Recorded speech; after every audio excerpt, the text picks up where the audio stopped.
Fim do processo eleitoral de 2022. Presidente eleito Luiz Inácio Lula da Silva recebe diploma e está credenciado, legitimado para assumir e exercer o mandato a partir de 1º de janeiro de 2023. Sátiro Salles. Diplomado na tarde desta segunda-feira, dia 12 de dezembro, o presidente eleito Luiz Inácio Lula da Silva, do PT, ao lado do companheiro de chapa Geraldo Alckmin, do PSB, espera agora a data de 1º de janeiro de 2023 para assumir, pela terceira vez, a presidência da República. A solenidade de diplomação representa a última etapa do processo eleitoral de 2022, que credencia Lula e Alckmin a serem empossados e exercerem os mandatos.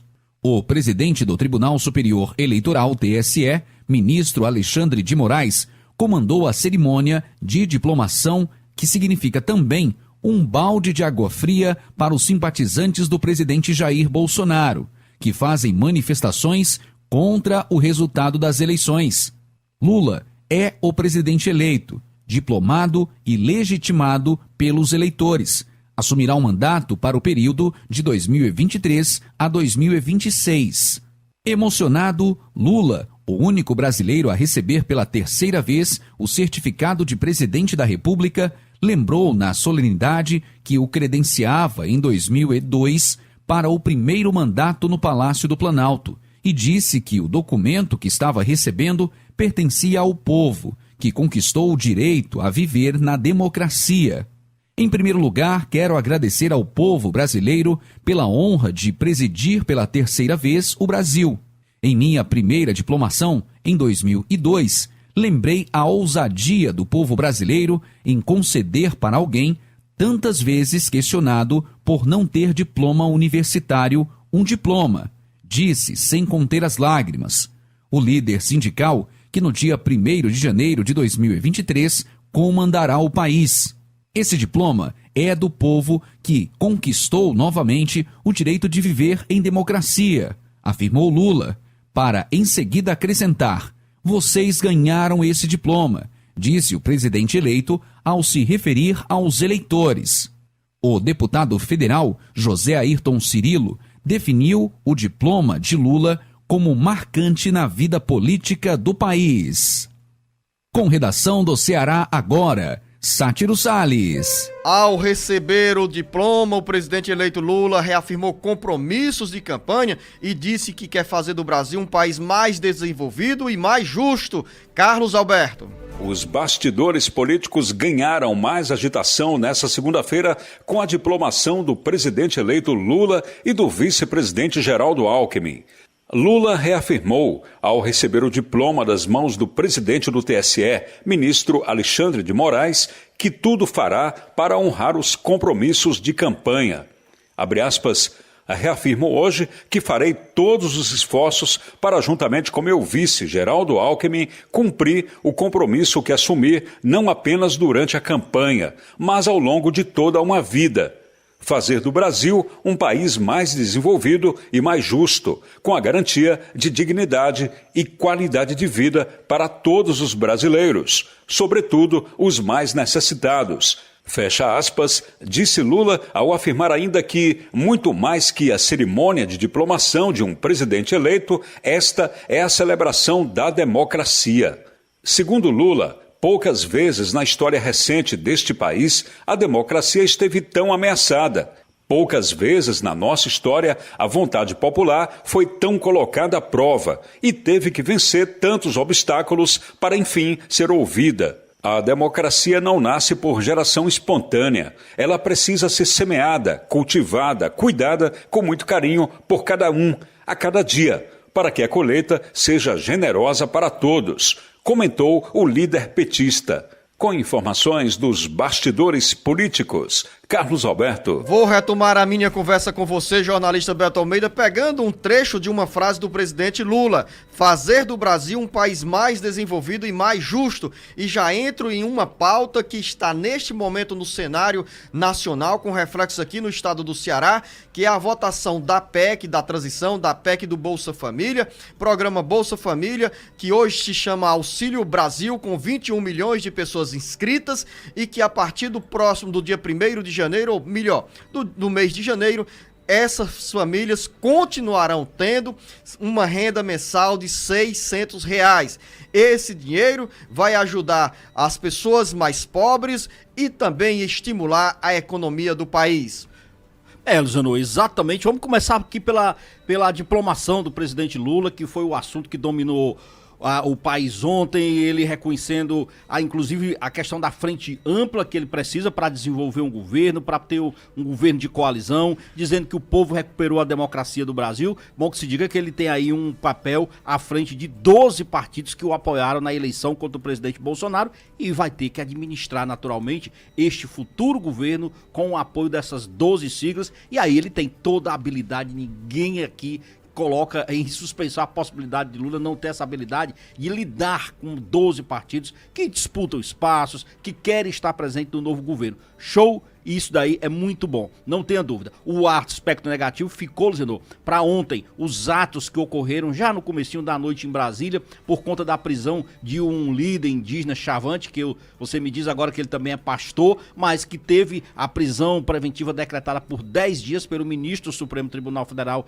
Alexandre de Moraes, por incitação à desordem pública, por estar promovendo atos, né, para questionar a posse do presidente eleito Luiz Inácio Lula da Silva, enfim, de agressões provocadas no meio, e isso gerou um tumulto ontem na ala norte dos hotéis em Brasília, onde fica ali boa parte de todo mundo que chega para transitar em Brasília, onde tem shoppings, é uma área nobre da cidade, e isso levou inclusive ao fechamento, ao isolamento do hotel do presidente eleito Lula. Polícia Federal precisou entrar em ação. Na área de segurança do presidente Lula. É o fato lamentável que fica, porque eu acho o seguinte, que é legítimo a democracia, na democracia protestos, que há insatisfeitos com a vitória do Lula, tudo é legítimo. Agora, não é legítimo é você avançar no ponto em que está a democracia. E aí, questionar o resultado da eleição. Não dá. Eu costumo dizer o seguinte, jornalista Beto Almeida: o resultado das eleições vale para qualquer um, e seja o eleito, precisa ser respeitado.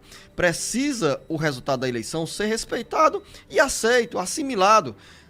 Fomos às urnas, votamos, cada um escolhendo o candidato preferido, a candidata preferida, e esse resultado está legitimado. As mesmas urnas que deram vitória ao presidente eleito Luiz Inácio Lula da Silva são as mesmas urnas que elegeram 99 deputados federais pelo PL, partido do presidente Jair Bolsonaro. São as mesmas urnas que elegeram aliados do presidente Jair Bolsonaro, como Romeu Zema, reeleito em Minas Gerais, Ratinho Júnior, reeleito no Paraná, e também o Tarcísio Freitas, eleito governador do estado de São Paulo. Então, essas urnas que foram usadas e que hoje estão sendo questionadas pelos aliados do presidente Jair Bolsonaro, ou por alguns aliados, são as mesmas urnas que foram utilizadas para a escolha de senadores, deputados federais e governadores que fazem parte da área de apoio ao presidente Jair Bolsonaro. Então, quer dizer que democracia só fale para um lado? Não.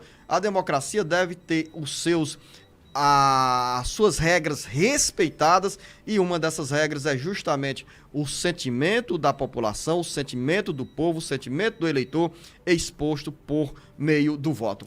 É isso, exatamente. Mas é um roteiro, de certo modo, até conhecido. Quem ganha nunca vai questionar nada, quem perde está sempre questionando. Até aí tudo bem, eu só não acho que vale partir para agressões, para violência física, para formas de desestabilizar um quadro que já está completamente definido. Passando para o ponto seguinte, que é exatamente agora a votação da chamada PEC do fura-teto, que eu tenho dificuldade para falar nesse nome PEC da transição, sabe? Eu só penso logo em transposição. É porque não está mais furando o teto, está ampliando o teto. Não, ela não furou o teto, ela rasgou, foi o teto. A proposta de emenda à Constituição Federal PEC amplia o teto de gasto, ou seja, permite que o governo federal gaste além do teto. Além do teto, nesse caso, permitido esse gasto com o aval do Congresso Nacional. Eu gosto dessa sua defesa, assim, que assim, nem treme. Eu confesso pra você que eu não gosto muito. Eu confesso pra você que eu não gosto muito do seu deboche, da sua ironia. Não é deboche, não. Mas eu estou do outro lado aqui, né? Hoje sorridente, jornalista Beto Almeida. Respeito as suas opiniões, mas o seu deboche às vezes irrita, né? Olha aí a cara da Camila fazendo aqui. Olha o Marcos Sulan rindo, né? Rindo. Tudo bem, mas vamos lá. Mas vamos falar. Acabou o tempo aqui. Não, olha, acabou o tempo. Isso aí já sabe o que é, né? Tá cerceando a minha liberdade de expressão. Para terminar o meu pensamento, que eu não terminei. Então, rapidinho, dizer que é o seguinte, a PEC da transição que estava prevista para concluir a sua votação amanhã, aliás, às 2 na Câmara dos Deputados, há um momento de indefinição e o presidente da casa, Arthur Lira, disse que a coisa pode não rolar amanhã, Luzenor e os nossos ouvintes. Por que disso? Eles estão em 2 pontos aqui. Primeiro, diz que ainda há muita indefinição em relação a quais os espaços que o Centrão ou os partidos do Centrão terão no ministério do Lula. E o segundo ponto é o seguinte, Luzenor. Lembre-se, ainda tem a votação para ser analisada no Supremo Tribunal Federal acerca da constitucionalidade ou não do chamado orçamento secreto. Como vai ter sessão amanhã, quarta-feira e quinta-feira no Supremo Tribunal Federal e há a possibilidade de pedido de vistas, há uma série de definições, então tudo indica que amanhã essa chamada PEC do fura-teto, PEC da transição, seja como você queira chamar, talvez seja votada na quinta-feira e olhe lá. PEC do estica-teto. Pronto, PEC do estica-teto, vamos... Beto, essa PEC tem como um dos principais objetivos garantir dinheiro para o pagamento do Bolsa Família. Repito, Bolsa Família, que mas é o não programa só, né? que vai ser chamado, né, o Auxílio Brasil hoje, a partir de 1º de janeiro passa a ser chamado de Bolsa Família. Hoje tem 21.400.000 pessoas inscritas e no Ceará são 1.500.000 famílias.